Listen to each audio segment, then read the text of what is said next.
Shalom, shalom, shalom, peuple de Dieu. Je suis très flattée de savoir que vous êtes assez nombreux devant vos postes téléviseurs, ordinateurs et téléphones, en train de suivre en live et en direct ici à Kinshasa avec le pasteur Dr Jean-Baptiste Kembo qui va vous présenter la personne de Jésus. Sincèrement, je vous invite à vous abonner et à aimer nos plateformes sur Instagram, Facebook et YouTube. Prayer Ministry Official pour ne rater d'aucun programme. Et nous vous promettons, nous allons toujours continuer à vous promettre que sur ce programme, nous allons continuer à vous présenter des hommes de Dieu de partout dans le monde. En attendant, suivez, partagez et surtout abonnez-vous.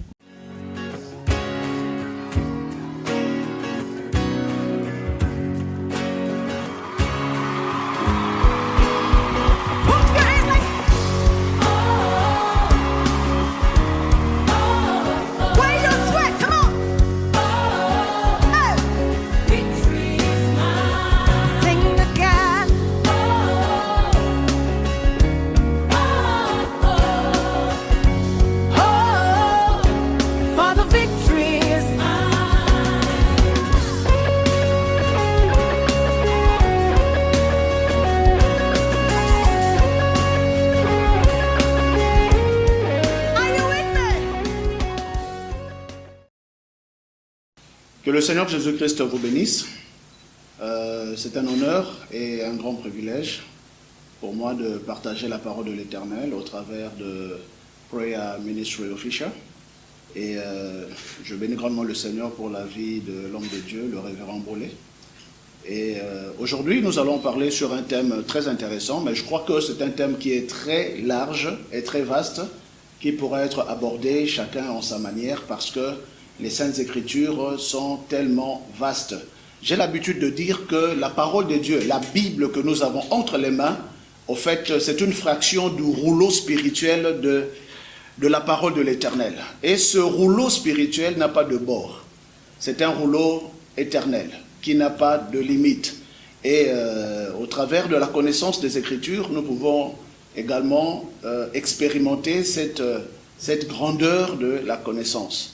Alors, le thème qui nous a été proposé, c'est la mission de Jésus-Christ sur la terre. La mission principale de Jésus-Christ sur la terre. Au fait, la mission principale, je m'excuse, mais j'aimerais juste éviter ce mot principal, parce que chacun pourra réellement analyser en sa manière, mais j'aimerais énumérer un élément très intéressant et très important. Pour que je sois compris dans le fond de ma pensée, je voudrais tout d'abord faire une nuance, établir une nuance entre deux terminologies, l'incarnation et la réincarnation. La réincarnation, c'est une doctrine qui nous vient de l'Égypte ancienne, une doctrine qui nous vient également de l'Asie orientale, selon laquelle les êtres humains vivraient une deuxième, une troisième, plusieurs autres vies après leur mort. Et la réincarnation est aussi appelée, en d'autres termes, la métempsychose. Et l'incarnation, quant à elle, je la définis tout d'abord comme étant la manière qu'une entité, un esprit, un être vient occuper un corps. Et cet être, cet esprit, utilise ce corps à sa guise. Et c'est cela ce que nous appelons l'incarnation. Et nous pouvons aisément, à partir de là, déduire que la Bible, la parole de Dieu, n'est pas un livre de la réincarnation. C'est plutôt un livre de l'incarnation. De là, je pourrais apporter deux affirmations. C'est que la doctrine de l'incarnation est plus grande que celle de la réincarnation. Tout simplement parce que la Bible nous présente l'incarnation de Dieu dans l'homme. Ce qui est de loin plus grand que l'incarnation d'une entité, d'un être humain, la réincarnation d'un être humain dans un autre corps. Ce qui voudrait dire que les gens seraient en train de vivre la vie d'autres personnes qui ont vécu avant eux. c'est inférieur. Si l'on vit la vie de Dieu en soi, c'est de très loin supérieur. Si je suis en train de dire tout cela, c'est juste pour que l'on comprenne que Jésus-Christ est venu sur la terre pour incarner Dieu. Au fait, aujourd'hui, je voudrais aborder cet aspect des choses, l'incarnation de Dieu. La Bible déclare dans le livre de Colossiens, au chapitre 2, au verset 9, la Bible dit, ça je vais lire, Colossiens chapitre 2, le verset 9, justement, voilà, j'y suis, la Bible déclare, « Car en lui habite corporellement toute la plénitude de la divinité. » En Jésus-Christ habite corporellement toute la plénitude de la divinité. Ainsi, voyez-vous, Jésus-Christ vint, il naquit pour incarner la plénitude de la divinité, avec tout ce que cela allait impliquer. Si nous parlons de la victoire, nous parlons de la bénédiction, nous parlons de l'élévation, nous parlons de la vie éternelle, tout cela c'est parce que quelqu'un a accepté de venir incarner Dieu sur la terre. À mon humble avis, cela constitue un socle indéfectible de notre foi, n'est-ce pas, pour la vie éternelle. Et la Bible déclare également dans le livre de Hébreux chapitre 10, au verset 5, la Bible déclare, c'est pourquoi Christ entrant dans le monde, dit, tu n'as voulu ni sacrifice, ni holocauste, mais tu m'as formé un corps. Ainsi, voyez-vous, le corps a une importance très notable, n'est-ce pas, dans la mission de Jésus-Christ. Lui qui a existé en forme de Dieu, comme Philippiens chapitre 2 nous le présente, mais il a accepté de porter un corps humain et de vivre sur la terre, réalisant par ricochet tout ce que nous serons en train de dire et de faire. Ainsi, l'incarnation, c'est donc la doctrine de Dieu, c'est la doctrine de la Bible, et de là, je vais lire un passage que nous aimons tous, Jean chapitre 1. À partir de là, nous pouvons commencer à comprendre l'œuvre de Jésus-Christ et sa gloire qui s'est manifestée justement au travers de l'incarnation de Dieu. Jésus-Christ a incarné Dieu afin que toute personne qui croirait en lui incarne également Dieu. En d'autres termes, nous qui sommes appelés aujourd'hui des chrétiens, nous sommes en quelque sorte la personnification, l'incarnation de la divinité. Nous portons la divinité au-dedans de nous. Et cela, c'est la plus grande de toutes les gloires. Porter la divinité dans le corps que nous avons. L'apôtre Paul a fait de cette doctrine, n'est-ce pas, son cheval de bataille. Il dit, ne savez-vous pas que votre corps est le temple du Saint-Esprit de Dieu qui avait été promis et maintenant qui vous est donné. Ainsi, celui qui croit et qui comprend, qui reconnaît que réellement Jésus-Christ est l'incarnation de Dieu, devient lui-même le temple, n'est-ce pas, de l'Esprit de Dieu. Raison pour laquelle Jean chapitre 1 nous présente justement cette grande doctrine que Jésus-Christ est venu réaliser, l'incarnation de Dieu. Et c'est tellement riche, je vais aborder quelques éléments. Avant de lire le premier verset, je vais directement aller au verset qui nous présente, n'est-ce pas, l'incarnation. Au verset 14, la Bible déclare « Et la parole a été faite chair. » Alléluia. La parole a été faite chair. Et elle a habité parmi nous, pleine de grâce et de vérité. Et nous avons contemplé sa gloire, une gloire comme la gloire du Fils unique venu de Dieu. Ainsi, Jésus-Christ est venu incarner la parole. Il est venu incarner la parole de Dieu. La parole a été faite chair. Alors, bien aimés, nous avons l'habitude de citer et de réciter cela, mais par la grâce de Dieu, j'aimerais approfondir un tout petit peu cette logique. Cette parole dont il est question au verset 14 avait d'abord été présentée à partir du premier verset. La Bible dit au commencement, au premier verset, au commencement était la parole. Et on nous présente de quelle parole il s'agit. La parole était avec Dieu et la parole était Dieu. En d'autres termes, la parole qui était avec Dieu au commencement a été faite chair. Ce n'est pas la parole qui nous est présentée aujourd'hui. Ce ne sont pas les paroles qui nous sont prononcées aujourd'hui. C'est la parole qui était au commencement avec Dieu.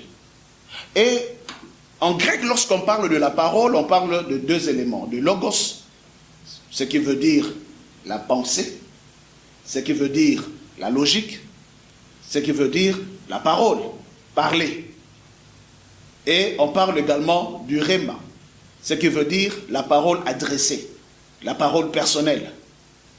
Donc lorsqu'on dit que la parole a été faite chair, Jésus-Christ est la parole faite chair, ça veut donc dire que Jésus-Christ est la pensée divine faite chair. Et ça, c'est tellement extraordinaire parce que le prophète Ésaïe, au chapitre 55 de son livre, il nous parle de la pensée de Dieu. Il dit, écoutez les amis, les pensées de Dieu sont de très loin au-dessus, alléluia, des pensées des hommes. Ainsi, la pensée de Dieu a été faite chair. Et quiconque croira en Jésus-Christ comme étant pensée divine faite chair, lui-même commencera à expérimenter cette incarnation de la pensée divine dans sa vie personnelle. Dieu a une pensée, il a un plan.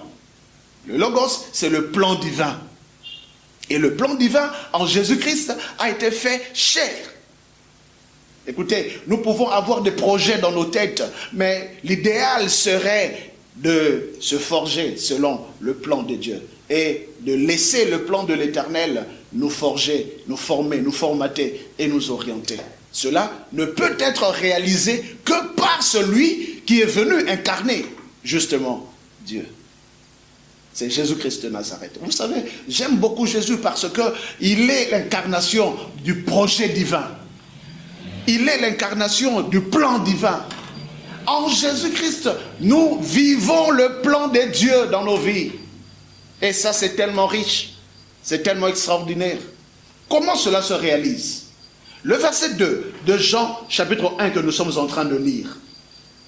La Bible dit, cette parole qui était au commencement avec Dieu, elle était au commencement avec Dieu. Toutes choses ont été faites par elle.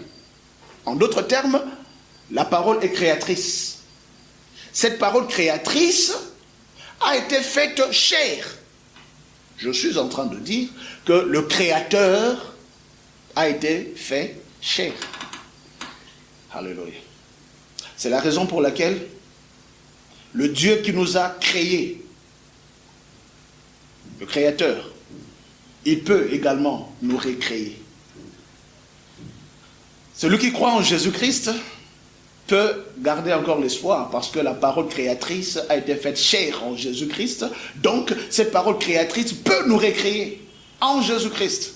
Peu importe la manière dont nous avons été déformés dans le monde, Jésus-Christ est suffisamment fort, suffisamment puissant parce qu'il est la parole créatrice faite chair.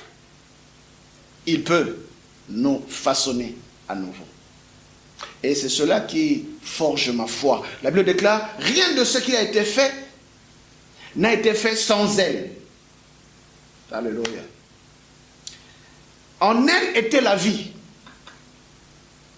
En d'autres termes, bien-aimés, la vie a été faite chair. Ainsi, vous comprenez le verset 14 qui a été déjà décortiqué à partir du premier verset et nous sommes en train de comprendre que Jésus-Christ, parole faite chair, signifie tout simplement Jésus-Christ, vie faite chair. De quelle vie il s'agit? Il s'agit de la vie divine.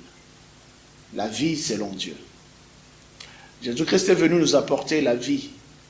En lui, nous recevons le vouloir, le faire, le mouvement et l'être. C'est ce que nous appelons la vie.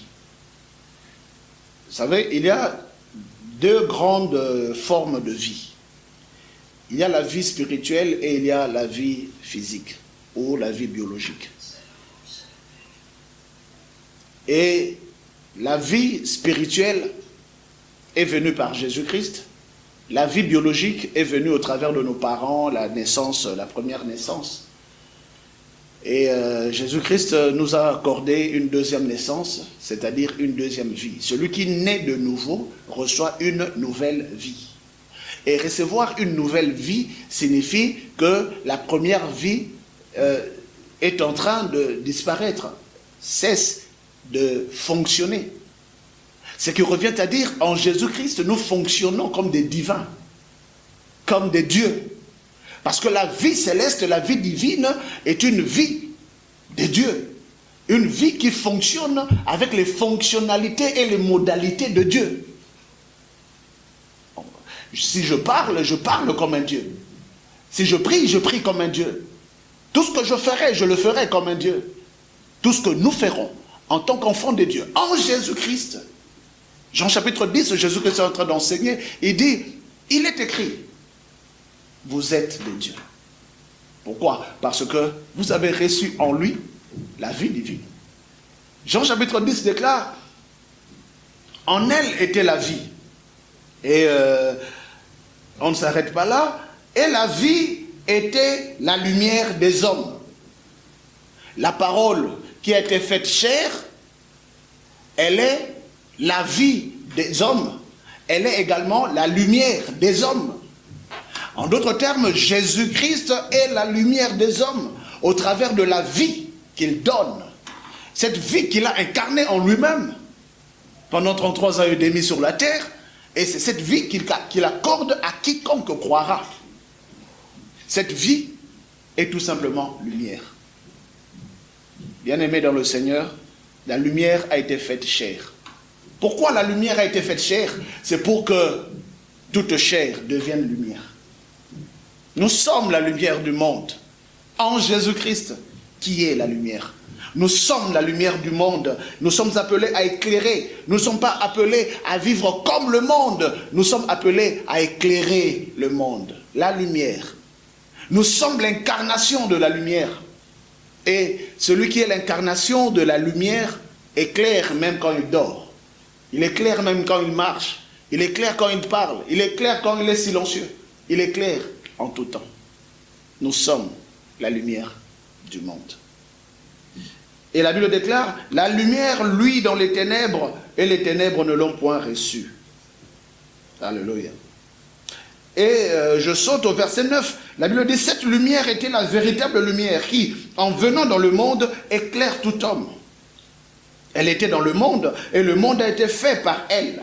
Et le monde ne l'a point connue. Elle est venue chez les siens. Et les siens ne l'ont point reçue. Mais à tous ceux qui l'ont reçue, alléluia, à ceux qui croient en son nom. Donc la lumière a un nom. Lorsqu'on prononce ce nom, la lumière éclaire. Je voulais dire, la lumière est allumée.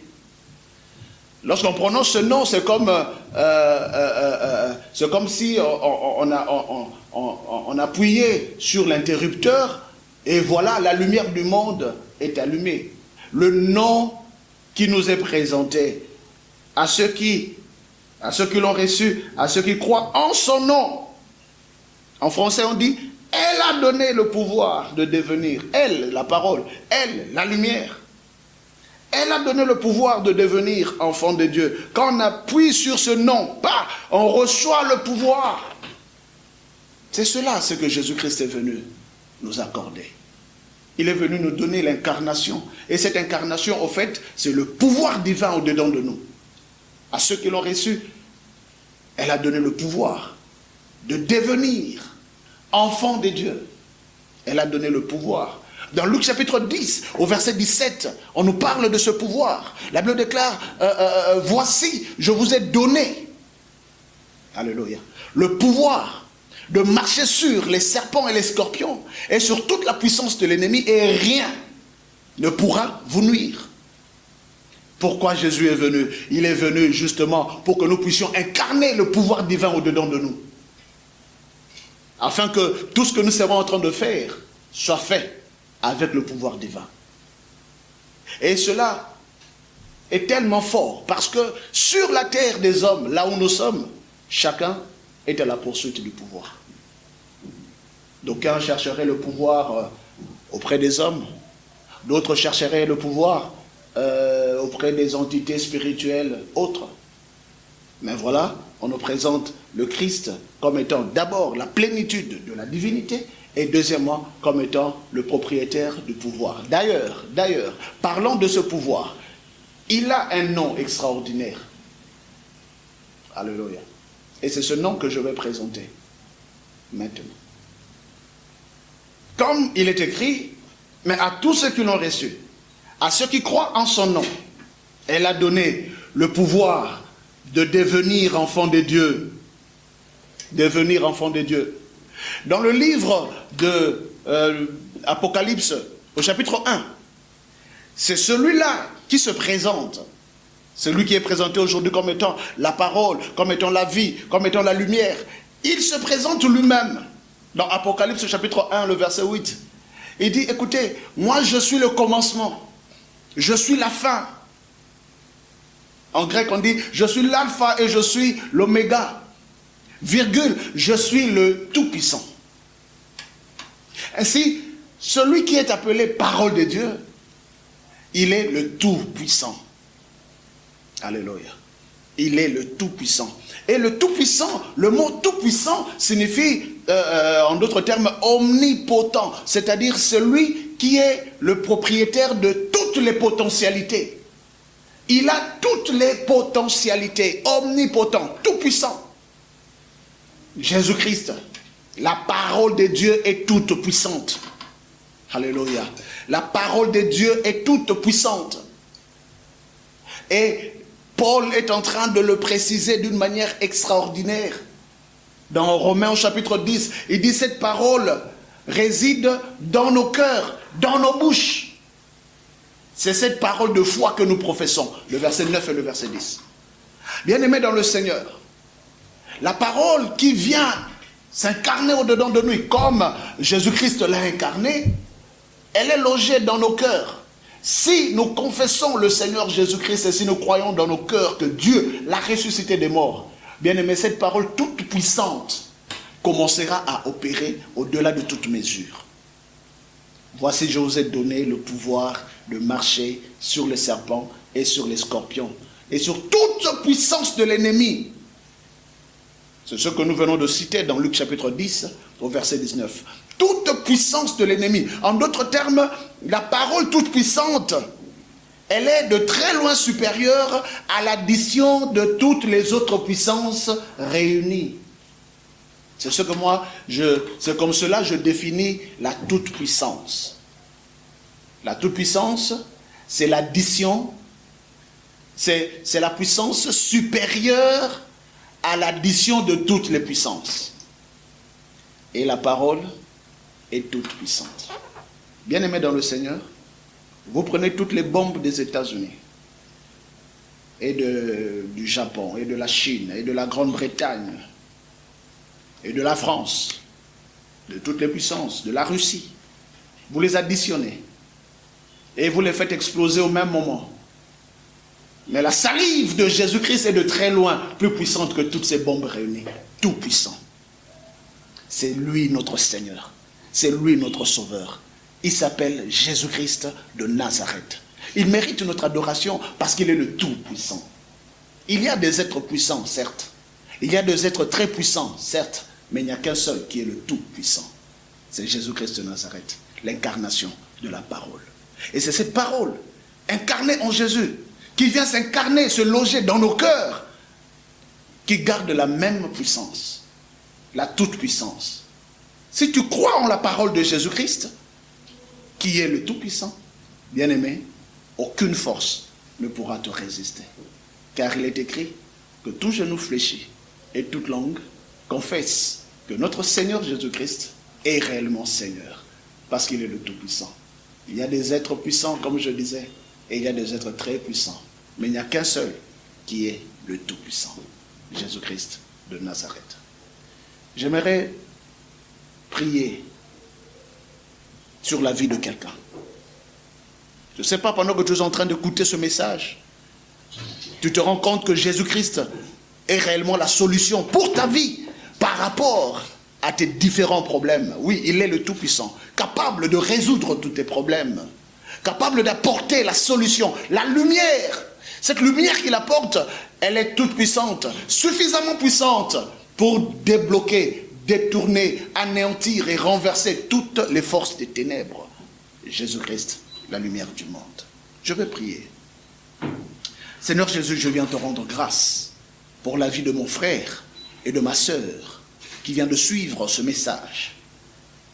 Je te prie, éternel Dieu des armées, d'honorer ton nom, de glorifier ton nom dans sa vie. Car au travers de ce message, il a cru, elle a cru. Et la Bible déclare, ceux qui espèrent en toi ne seront jamais dans la confusion. Étends ta droite triomphante et manifeste ta gloire. C'est dans le nom puissant de Jésus-Christ que nous avons prié. Amen. Que le Seigneur Jésus-Christ vous bénisse.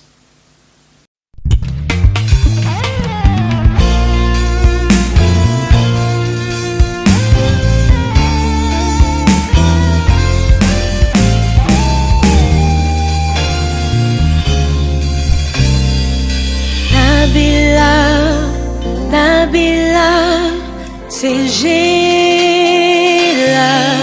Nayo Pondeo,